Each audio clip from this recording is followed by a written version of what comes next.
بصوا انا عايزه اقول لكم ان انا ريحتي برفان بتاع المصريين القدماء، بالظبط ريحه الرمبه. عارفين ريحه الرمبه؟ والله العظيم هي، اقسم بالله والله العظيم يا جماعه. انا وشفت يا جماعه الواقع الافتراضي، بس عايزه اقول لكم انا ما سمعتش ولا كلمه من الراجل. انا كلام كان بيتكتب، وانا مركزه في السقف معمول ازاي، الشبابيك، الصناديق اللي محطوطه، الجثه اللي قدامي الموميا. آه ما سمعتش شرح ولا شفت شرح. انا كنت مركزه مع الاغطيه الارضيه عامله ازاي، والاغطيه اللي على الارضيه عامله ازاي. السما، جايبين السما يا لهوي جاي. بص يا جماعه، انا مفتونه. بصوا كل حته هنا محتاجه تركيز، مش عارفه اركز مع ايه ولا ايه. بصوا يا جماعه بقى، دي عقدان من الفضه والعقيق، وجد على رقبه الملكه في المقبره رقم 47 ببلانه. بص يا لهوي يا لهوي يا لهوي يا مستهوي، يا لهوي يا مستهوي. بصوا يا جماعه، فين العقدان بقى؟ اهو العقود اهي. احي بصوا يا جماعه الجمال، يا لهوي. بصوا ده فضه وعقيق، فضه وعقيق. عشان انا فاكره زمان لما كنت بحب البس الفضه، دايما كنت احب البس الفضه المصري، فكان في ناس تقول لي لا البسي تركي، البسي ايطالي. طبعا الفضه المصري بتطوس، بصوا بتبقى عامله زي دي. يعني انتوا كانكم، على فكره التصوير هنا غير الحقيقه. الحقيقه الصوره مش مفيش البريق ده. يعني انتوا شايفين انا الصوره منوره اكتر، لكن انا في الحقيقه الصوره مش منوره كده. عايزه اقول لكم جمال التفاصيل، جمال التفاصيل. بصوا الفضة عاملة ازاي، بصوا الحلق. على فكرة يشبه الذوق الهندي شوية، او انا بصوا الحلق.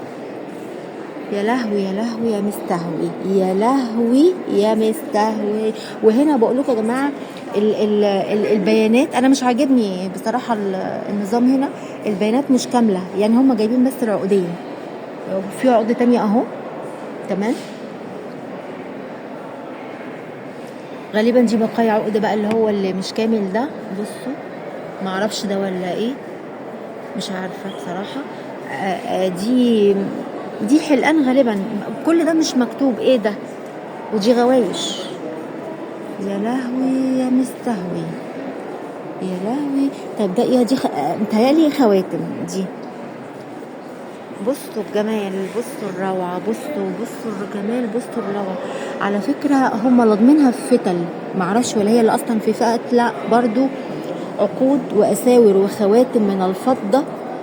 يعني اللي هنا، حاجات اللي هنا اهي، عقود واساور واقراط وخواتم من الفضة والاحجار شبه كريمة، عثر عليها في مقابر بلانة وقسطل بالنوبة. تيجان من الفضة، تيجان من الفضة، دي تيجان. ايه ده يا لهوي. طب انا عايز اعرف حاجة، انتوا شايفين التيجان عاملة ازاي؟ كبيرة على فكرة، وشكلها واضح ان هي تقيل يعني. وبعدين يعني عامله اشبه بالمركبه، هي مش مركبه، بس هي مستطيله زي المركبه، مش مدوره على قد الراس. انتوا فاهمين قصدي؟ فدي كانت ازاي يعني تركب. بصوا بصوا بصوا بصوا بصوا بصوا، مش مدوره، مش مدوره يعني، كانت بتركب. بصوا العقد ده كله فضه ده. بصوا انا اسوره الطفل، بصوا يا جماعه، اسوره الطفل من الفضه المتعمى بالاحجار شبه الكريمه. دي اسوره طفل، دي اسوره طفل.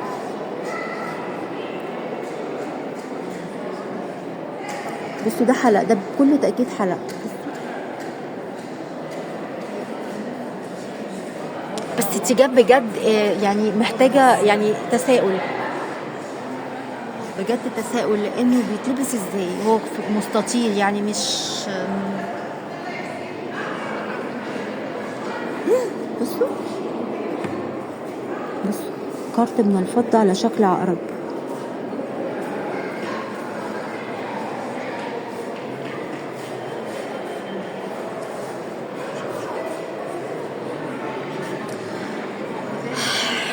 مجموعة أواني من الفخار.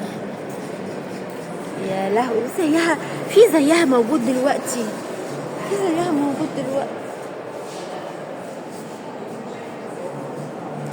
الله الله، بصوا يا جماعه، بصوا الجمال. بصوا البلاليز دي يا جماعه اللي بيتحط فيها الجبنه اللي احنا زي اللي بنحط فيها المش، والله زي اللي بنحط فيها المش. بس كنت بقى احسن انا ايه من منظري، انا اتحريت وشكلي عامله زي اللي ايه جوزها مطلقها ومزحولها من البيت ورايحه المحكمه عشان تجيب حق عيالها. بصوا يا لهوي قرار. بصوا زي الحاجات اللي بتتعمل دلوقتي، انتوا واخدين بالكم؟ دي عقود واقراض، عقود مصنوعة من مواد مختلفة كالعقيق والأوبتكس والكوارتز وعجينة الزجاج. طيب على فكرة في حاجات زي كده أنا عاملاها لنفسي على فكرة. بصوا ده، بصوا ده، يعني حاجة تجنن. انتوا متخيلين يا جماعة لو بتوع الاكسسوارز جم اخدوا يعني تو انسباير بالحاجات دي، فاهمين؟ يعني تبقى مثلا بالبيرسلت ديت تبقى انسبايرد بيها مثلا وتعمل زيها بالظبط بالظبط. تخيلوا مدى الفخر اللي انتوا هتبقوا حاسين بيه. انا كنت عامله غويشه زي دي اللي هي اللي قبل الاخير، اللي هي الثانيه من فوق، الثانيه من فوق كنت عامله اسوره زيها، وكنت عامله زي دي. طب اقسم بالله كنت عامله زي دي. بصوا كان عندي واحده زي دي انا اللي كنت عاملاها، او هي كانت جايه عقد وانا فكيت وعملت حاجات كتيره.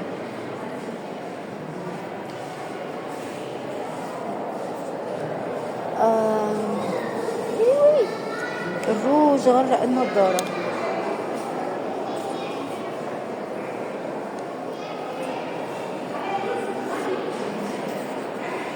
انا مصوره سيئه جدا، انا مصوره سيئه جدا. بصوا انا شوف بقى ايه ده، ايه ده؟ ديكوريتد تشيست وود ايفوري اند ايبوني من الخشب اللي هو الايفوري بقى، مش فاكره اللي هو ايه، من الايبوني اللي هو الابانوس.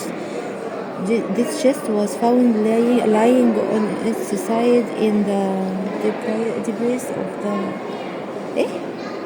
مش عارفه ايه ايه. طيب انا مش البت الفريكيكو،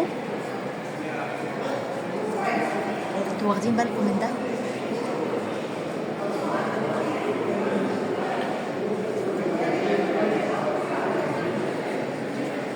ده صندوق مزخرف من القرن الرابع الى القرن السادس الميلادي. بصوا من بعيد، بصوا من بعيد اهو، صندوق مزخرف من القرن الرابع للسادس الميلادي، خشب عاج وابانوس. وجد هذا الصندوق بين انقاض التل الذي يعلو المقبره رقم 14 في قسطل. مقدمه الصندوق مطعمه بالعاج والابانوس ولوحات العاج الملونه باللونين الاسود والاخضر اهو. بصوا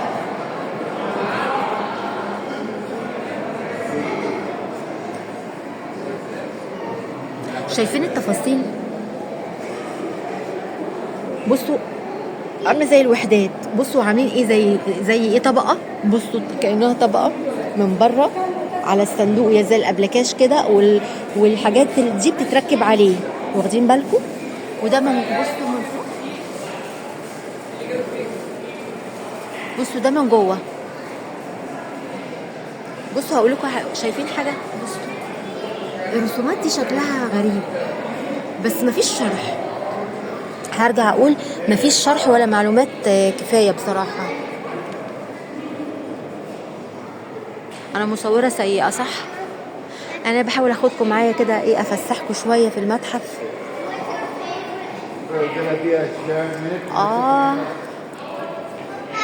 دي شكلها حراب او سيوف.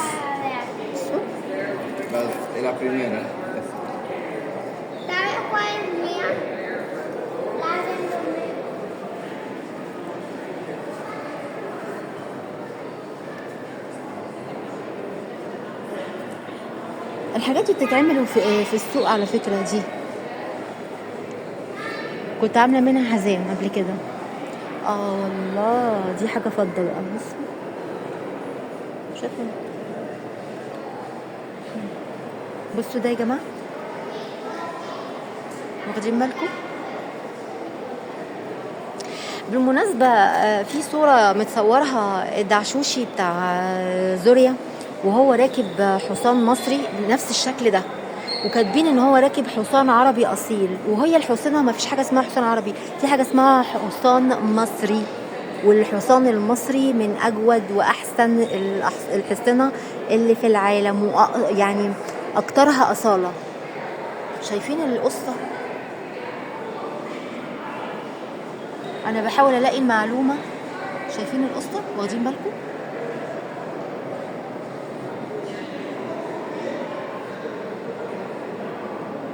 انا مصورة سيئة قوي، معلش انا اسفة. لا ده بصوا بقية الشعر اللي على الجنب، معرفش باين من الصورة ولا لا، ممكن يبقى باين هنا. بصوا شايفين الشعر على الجنب؟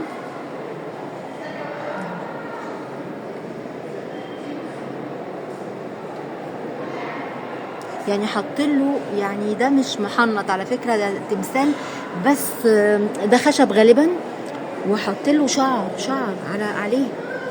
بصوا الطوق اللي حوالين رقبة الحصان، شايفين الشعر؟ ودي غالبا سيوف. يا لهوي السيف طوله كام؟ مفيش بيانات، يعني مفيش بيانات، يعني دي ارقام، يعني حاجات مترقمة، لكن مفيش بيانات.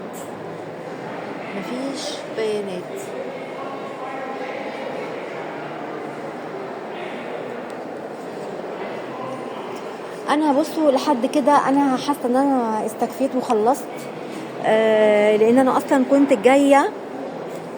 جايه لموضوع البرفانات. على فكره انا ريحتي غرقانه برفيوم فرعوني، يعني انا دلوقتي حاطه برفيوم فرعوني بالظبط، ريحه الرمبه والله العظيم. هو عباره عن زيت، البخور بقى لا ما حسيتش ريحته، حسيته ريحته مش حلوه او مش واضح قوي. والاستاذه الموظفه اللي قاعده مش ما هنش عليها تورينا حاجه، قاعده تلعب في الموبايل وما بتوريناش حاجه. انا نفسي يعني الناس اللي تشتغل في السياحه يعني ينقوها على الفرازه، ينقوا ناس وشها سمح، ما تقولش بس تلزقي بس حطي دي بس علشان يلزق، عشان في حاجات بتتسرق وحاجات زي كده. طبعا الكلام ده مش حلو، وفي يعني الاسلوب مش كويس، وهي ما ورتناش اي حاجه وما تعبتش معانا في حاجه، وما كانتش حتى بتضحك، وشها ما بيضحكش للرغيف السخن، احنا اللي بنحاول نسالها وبترد بالعافيه ماسكه موبايل بتلعب فيه. يا ريتني كنت صورتها، ما اعرفش هي بانت في الصوره ولا لا. طبعا انا مش هقصد تشهير ولا حاجه، بس نفسي الناس اللي تشتغل في المتاحف وفي السياحه دي ناس لازم ثانيه واحده اشوف لكم بس التمثال ده بتاع ايه. الناس دي لازم تكون، ده تمثال لكاهن يحمل ناموس ويرتدي رداء طويل من الجرانيت الاسود من الفيوم العصر المتاخر. بس تفاصيل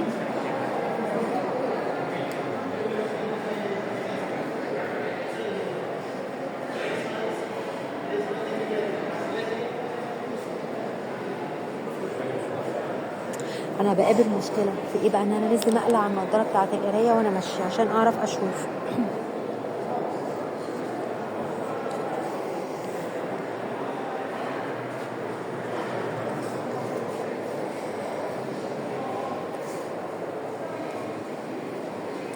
على فكره انا عايزه اطلع، بس اطلع كده.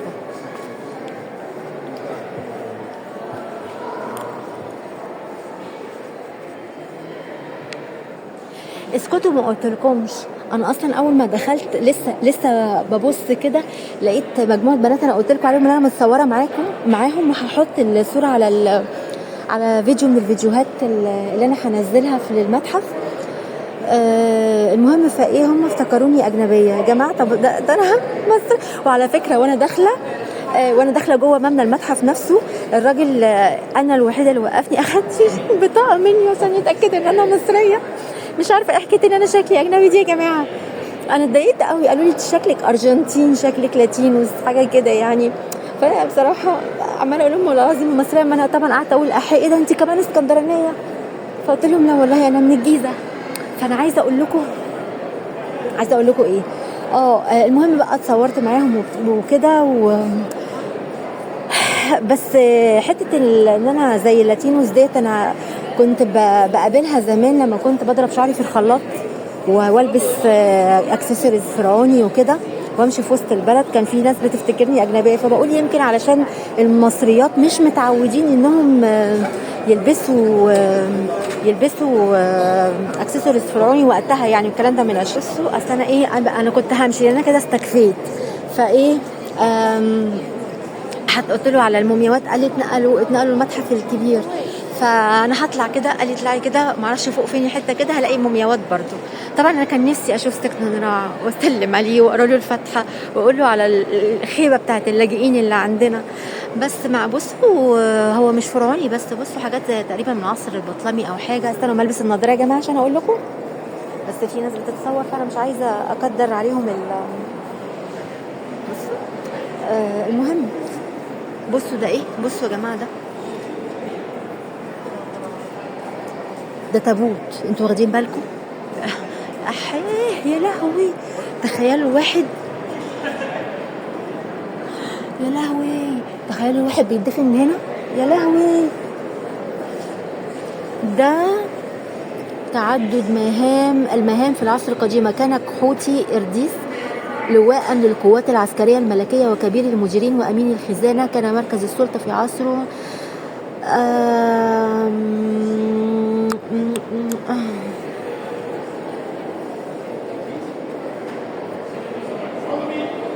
طبعا هما بيتكلموا على الإله المحامي للعاصمة هرموبوليس.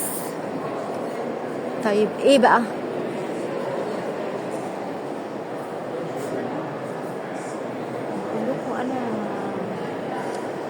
وده زيه. طب ممكن احنا نشوف هنا في حاجة زيادة.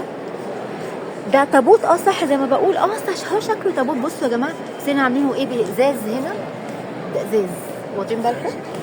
تابوت تاني للمدعو تاهو ابن وتويت العصر البطلمي.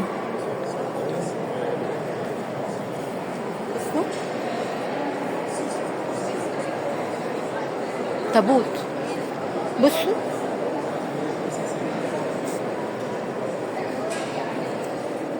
انا هقفل معاكم الفيديو ده وهنتصور تاني.